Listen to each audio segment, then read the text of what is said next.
even before the revolution. They were even building manufacturing establishments like the Gobelin in Paris and other ones for glass and steel in the earlier iron in the 17th and 18th century under these famous ministers like Colbert and Mazarin. The Napoleonic state, of course, was always at war, so massive war spending, massive military innovation in a whole set of fields. The modern canned food is invented by a supplier of the Napoleonic armies. The modern interchangeable parts is invented for guns by a Napoleonic general, and so on. And signaling systems that would then later, and also systems for aiming ballistics, and so on, which would be then instrumental in the advances of ballistic science and physics and ultimately computing. I have to mention Haussmann as an urban geographer. Paris, which is the greatest city of the 19th century, is completely rebuilt by this guy Haussmann during the Second Empire. So the Second Empire wasn't just a dictatorship, it was a developmental dictatorship. And most of its development, not all, but most of it was in Paris because so much of the French economy is in Paris, and the whole city was rebuilt. And the city you see today when you go there, the Regazua over is Haussmann's Paris. And he even put in sewers. I love this graphic. He put in the great sewer system of Paris, the water system of Paris, moved the cemeteries, the park system of Paris, the boulevards of Paris, and plus lots of monuments like, well, not the Arc de Triomphe, but a lot of others like the Opera. And to this day, the French state handles infrastructure. They have an excellent electrical system. They're the most nuclear country in the world, which isn't necessarily a plus, but boy, they did it. And provided cheap electricity and very reliable. They don't have blackouts like we do. We'll talk about that more later in the course. They have a brilliant train system, an excellent highway system, and so on, all built by the state. And the state also educates everybody. It's an entirely public education system. It's almost no private education. In fact, you go to private school if you're a rich kid who can't make it in France. It's when the only people who go to private school. And but the best people go through the public system. And the whole of French industry is run by what are called the anarchists. That is, people who go through the École Nationale Administrative, whatever it is, anarch. And they have these haute écoles that train all the highest engineers, the highest managers, and so on, who then actually run all the industry. So it's all this class, this kind of technocratic bourgeoisie in France. It's very different than our kind of, seat of the pants capitalist class. And they own a lot of the industries, are owned or have been owned, sometimes owned, rescued by the French state. They still get all upset when Tata Steel tried to buy Konu Steel, which was, of course, declining badly as most European and French steel was. The French intervened. I put in this picture, it's sort of ironic, because then Sarkozy was lecturing the U.S. for its protectionism, talking about the pot calling the kettle black. And they have whole science cities that I mentioned before, huge technology policies to try and keep France up with the U.S. and Britain and China and so on. Okay, now state development in the East. Let's talk about that for a bit. Behind the Asian miracles. Okay, well, in East Asia, everybody who does any contemporary economic development knows about the East Asian miracles and the East Asian developmental state, which, in brief, is that you have ministries working closely with big industry. You have strong controls over capital movement and labor. And also, I should have put in trade. I should have put that in here, and trade. And then you try to force productivity growth through technology policy. And forget what I said about CIBELO. That's left over from some earlier organization of the class. Sorry, that should have been out of there. Good book on this is Alice Amsden, The Rise of the Rest. She's written a couple of the best books on East Asian state-led development. Japan was the pioneer of this. And everybody else, in one way or another, has looked to Japan, either to imitate them or at least learn from them. And that goes back, as I said many times now, to the Meiji Restoration. The modern Japanese state was always a developmental state, always pushing to educate for state-led, sending students abroad to learn from the West, copying U.S. military technology, or even buying it so that you could copy it and have the best technology so you could beat the Russians back in 1905. Always playing since World War II, or even before, always catching up with the West, and then after World War II, catching up with the U.S., a sort of national policy that we're going to catch up, and with the state as the number one cheerleader. And of course, states are really good at cheerleading, as we know from the American state. But cheerleading about what? And in the case of Japan, it was cheerleading about economic development, not about imperialism or freedom or whatever it was. It was about economic development. And there's a very close alliance between the government and big business, the old Zaibatsu, who were these six or eight mega corporate networks of old pre-war Japan that were cobbled together and built up with the help of the Meiji government and then with the military dictatorship. After the war, Japan went to this one-party state system I mentioned before, which had as an economic impact, it had many political impacts, and one I mentioned before is it protected small business and accepted inefficiency in the small business sector while promoting it in the big business sector.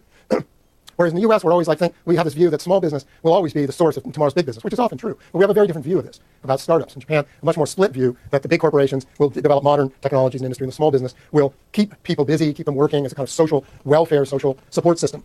But it did have implications for rural development because they made this alliance under the Liberal Democratic Party with the rural people to vote for them, supported agriculture, and then, in addition, supported massive infrastructure development in the rural areas. So Japan is, more than even Alaska, is famous for bridges to nowhere. So I put that one in that picture in. For this huge construction industry, where the very kind of mafia, some kind of sort of gangster support systems, I don't know the whole details of this. But anyway, kind of big construction industry supported by big government contracts, doled out through the Liberal Democratic Party to buy votes, essentially, and to pave all of Japan if they possibly could, or fill it in or whatever they're going to do. And all that was backed by the great postal savings bank, where little people put their money all over the country in the postal savings bank, and then that bank lent out for construction to support this whole system. And under, what's his name, Koizuma, in the early 2000s, was going to clean this up and tried to break up the postal savings bank and privatize it. And so I don't think he ever succeeded, actually. So this system is very robust. But they had a great system of industrial policy led by MITI, which has changed its name now, but the old name was the Ministry of Industry and Trade. Famous book written back during the period when Japan was coming on like gangbusters and everybody's talking about Japan in the 80s and 90s. Chalmers Johnson, former UC Berkeley professor, that book became very famous about just how the system worked. Also the Ministry of Finance and Financial Policy. And the two things they did was protect industries, and they did it through tariffs and quotas. It is through trade policy and through financial policy of capital controls. They didn't let capital leave the country, and they didn't let American companies in to buy up all their companies. So they kept the companies Japanese. They kept foreign control out while they did this hothouse development. It's kind of like, having a greenhouse to keep the bugs away from your plants while you're giving them lots of fertilizer and hydroponics to make them grow fast. How's that for an analogy? They promoted their little plants, their industries, through targeted subsidies, loans, low-interest loans, and also working closely with certain industries that they had targeted to be national champions, whether it was supercomputing or ceramic materials or whatever. They would target these sectors, and then they would make them accountable. So they didn't just give them money. They gave them money and said, okay, you have to produce. And if you didn't produce, you would lose your loan. You'd lose your subsidy. You'd lose your support. So it's performance-based targeting. And then the state allowed these huge business networks to develop. Even after the war, when the Zaibatsu were broken up, they still had huge industrial combines that combined manufacturing, trade, and finance and banks all into one system. And the government oversaw this and allowed it to go on. In other words, they didn't break these up through antitrust policy the way we might have done in the U.S. And it turned out to be a very stable system and a very good system in post-war growth during the miracle period. Whether it still works as well now is a good question, but it's still there.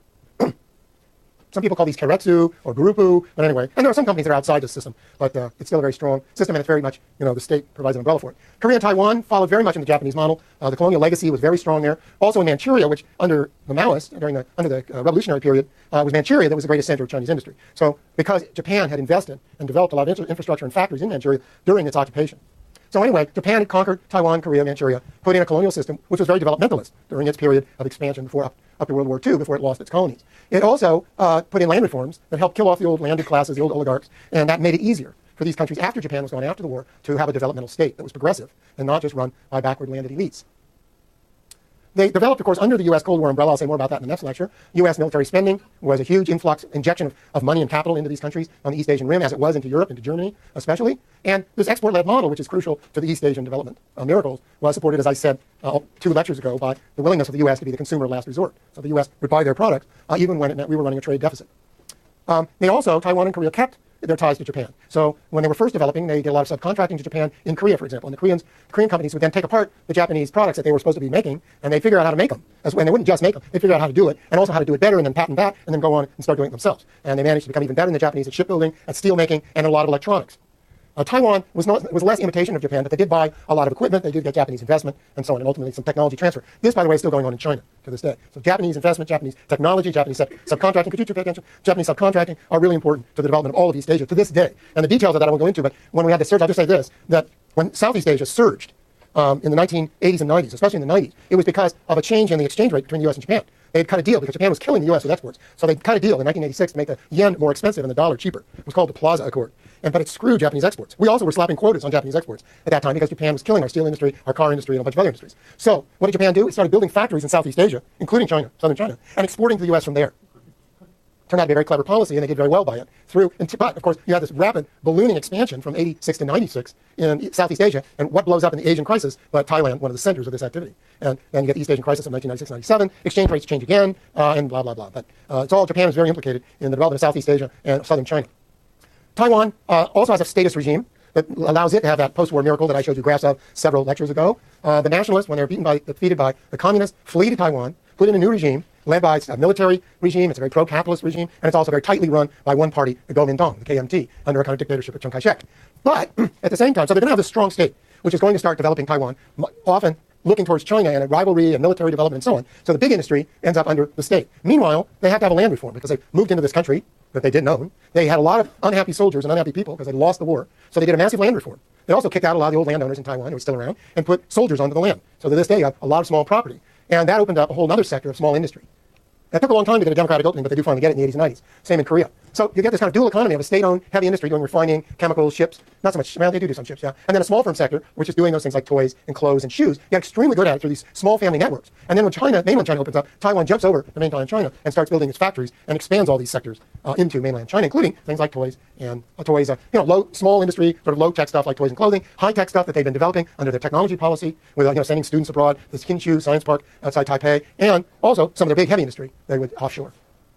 Korea is kind of a similar story of a dictatorial state, but it was a pretty stagnant place after the war for a long time. It got a huge injection from the Korean War, but it was also pretty beat up. So it took a while. But there was a coup d'etat in the 1970s led by a Korean intelligence agency general, Park Chung-hee, who then becomes not only a dictator, but also a developmental dictator, and starts pushing Korean development, weeding out the sort of corruption and stagnancy of the old dictatorship of Syngman Rhee, and starting to really promote the chaebol, these big, huge mega corporations that are central to the Korean economy. Very close relationships, often pretty much totally in bed. There's been some corruption scandals in Korea about this, because these are family-owned, often family-owned chaebol with these close state relations, a lot of state money flowing into them.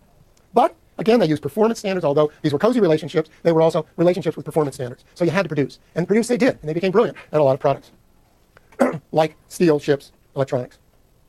POSCO is all over the world now. That's a Korean steel company, runs the old U.S. steel mill up here in Pittsburgh. Shipbuilding, they're still world beaters in that, and so on. There's also labor repression, but I don't want to go into that until next section of the course. And then finally, China, the state-led of all state-led, the statist of all statist economies, with a very strong Chinese Communist Party. However, oh yeah, this is the one that blinks. Oh yeah, we've had this before, haven't we? Well, you'll notice I am going over some old ground before that we've been over, but trying to add to it each time we come around. So China had already been under Maoism, was of course totally state-run economy, under the old Soviet kind of type of model, with a rural twist. But with the reforms after 1978, it's still heavily state-led. However, it isn't just centralized. In fact, it's remarkably decentralized. So that China does what the U.S. does. It devolves an enormous amount of power down to its local city, district, and territorial governments. And they are the ones who are in bed with local industry. In fact, they often are local industry, local developers. They are the landholders. They are the local financiers. They do it all often at the local government level. But boy, are they into it. And of course, it's been enormously successful. In the 80s, they started introducing the market in agriculture and in small villages to try and transform the old Maoist communes into more marketized production centers. But it's still fairly small-scale industry. Big industry is run by the state, but it's pretty old-fashioned. And what they want to do is start getting new industry. So they invite some foreign investors, like the Taiwanese, especially the Taiwanese and the Hong Kong guys, who are already very industrialized. They invite them into these export zones in southern China, in Guangdong. And then in the 90s, they start to move to a profit signal. And when I say they move to profits, these are literally dictums that come down from the Central Committee and say, thou shalt be more profit-oriented. But how it's actually implemented is left to the local governments and increasingly to sort of private motives, private enterprise. So it's an interesting combination of centrality and central dicta, so that the whole system isn't just thrown open the way it was in Russia and then closed up and taken back over by the state in Russia, but is this kind of middle ground where the state provides an umbrella, gives the guidance for the central policies, which then are adopted at the local level. Again, the central state, because it has a communist party, has its tentacles into the local governments, but it doesn't run them. But it has communist party operatives everywhere who are local officials who have to meet party standards or they don't get promoted or they get in big trouble. So there's that. And the state tries to do corrections over time. Sort of every decade, they've been changing their policies. So the 80s is marketization. The 90s is let's move to profits. Let's end subsidies to underperforming state-owned, old-fashioned state-owned enterprises. So a lot of those go under, especially in the north, in the far north. But they still own the banks, for instance. It's not financialized at all. So the weak state-owned enterprises are weeded out in the 90s by this big recession, particularly this recession here and the one in the early 90s. They have these pretty deep recessions that we've all forgotten about it because we don't want to believe they'll have another one. But then they start to launch into double-digit growth. And then industry is really growing, starts with older, God damn that thing. It doesn't do that. It's funny because it doesn't do it when it's on my computer screen. The domestic industries start with things like bicycles and refrigerators, lower tech stuff they already knew how to do, just like our industrial revolution. Start with the stuff you already know and just do it better or do it with machines. And then foreign-owned industries invited in the 80s, and they start to learn how to do things better, how to modernize their textiles or modernize bicycles into motor scooters, bring in cars, start producing their own cars. And of course, by the 2000s, they're trying to move up the technological ladder into high tech, in materials and electronics. I don't know how much biotech they do yet. And of course, that's very, very hot now. And the government is extremely supportive of all that. So the government has been nursing high-tech through industrial parks, through subsidies, through education policies and research policies and so on. And by the 2000s, then we all say, China's the workshop of the world. But this comes after 20 years of careful state oversight and pressure to develop a capitalist economy and a modern industrial economy. They also, in the 2000s, start to seriously begin privatization and financialization. So the banks, they start selling shares in companies and having stock markets that are now very big, IPOs, very big, and so on. They start having more private companies start to appear on the landscape of industry, and the banks start becoming more independent. They're still not very independent. They're probably even less independent than German banks, which are relatively dependent. And they're nowhere near as kind of wild and free as American banks. But indeed, as capitalism develops, those tendencies, the tendencies of commodification, of the drive for profits and accumulation, of instability, of financialization and bubble economies are all going to appearing in China and will continue to appear because those things lie not just in policy, they lie in the nature of capitalism. So notice how this tricky debate, when you're talking about state policy, there's a tendency, and especially talking about China, I think it's all state-directed, it's all controlled. Whoever becomes the next prime minister and head of the party is going to be dictating everything. I wish it were that simple, but it isn't. But even in one of the most controlled economies on earth, you've still got a capitalism that's really starting to turn the wheels and starting to accelerate the whole process. And they're riding the horse. They're riding the wild stallion of capitalism just like everybody else. So don't flip this around and say, as many people do, and say, if you just have state policy, everything will be okay. You can develop capitalism, no